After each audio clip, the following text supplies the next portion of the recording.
அரசாங்கத்தினால் அறிவிக்கப்பட்டுள்ள புதிய வரி கொள்கைகளுக்கமைய வாகன இறக்குமதிக்கான ஏனைய அனைத்து வரிகளும் சேர்க்கப்பட்ட பின்னரான மொத்த வரியானது 500% அதிகரிக்கப்படக்கூடும் என்று இலங்கை வாகன இறக்குமதியாளர்கள் சங்கம் தெரிவித்துள்ளது.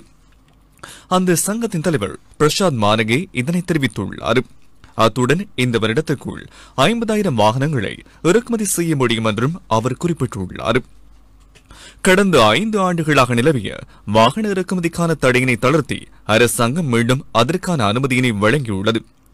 அதன்படி எதிர்வரும் பிப்ரவரி மாதம் முதல் இறக்குமதி செய்யப்படும் அனைத்து வாகனங்களுக்குமான வரி சதவீதங்களை உள்ளடக்கிய அதிவிசேட வர்த்தமானியினை அரசாங்கம் கடந்த வாரம் வெளியிட்டது. நிதி மற்றும் பொருளாதார அபிவிருத்தி அமைச்சர் என்கின்ற வகையில் ஜனாதிபதி அனுரகுமார திசாநாயக்கவின் கையொப்பத்தோடு குறித்த அதிவிசேட வர்த்தமானி வெளியிடப்பட்டுள்ளது. இதன்படி வாகன உற்பத்தி தேதியிலிருந்து 10 வருடங்களுக்கு குறைந்த ஆயுட்காலத்தை கொண்ட வாகனங்களுக்காக 200% முதல் 300% வரையில் வரி விதிக்கப்பட உள்ளது.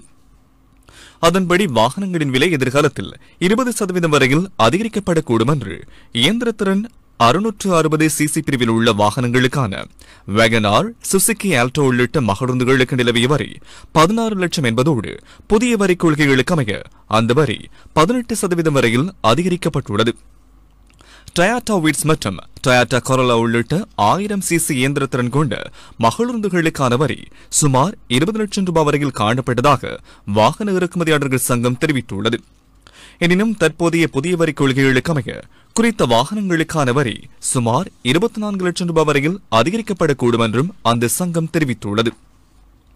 அத்துடன் டொயோட்டா அக்வா, டொயோட்டா எக்ஸியோ மற்றும் டொயோட்டா பிரீமியோ உள்ளிட்ட 1500 சிசி இயந்திரத்திறன் கொண்ட மகளுந்துகளுக்கான வரி சுமார் 57 லட்சத்திலிருந்து 66 லட்சம் வரையில் அதிகரிக்கப்படக்கூடும் என்று வாகன இறக்குமதியாளர்கள் சங்கம் தெரிவித்துள்ளது.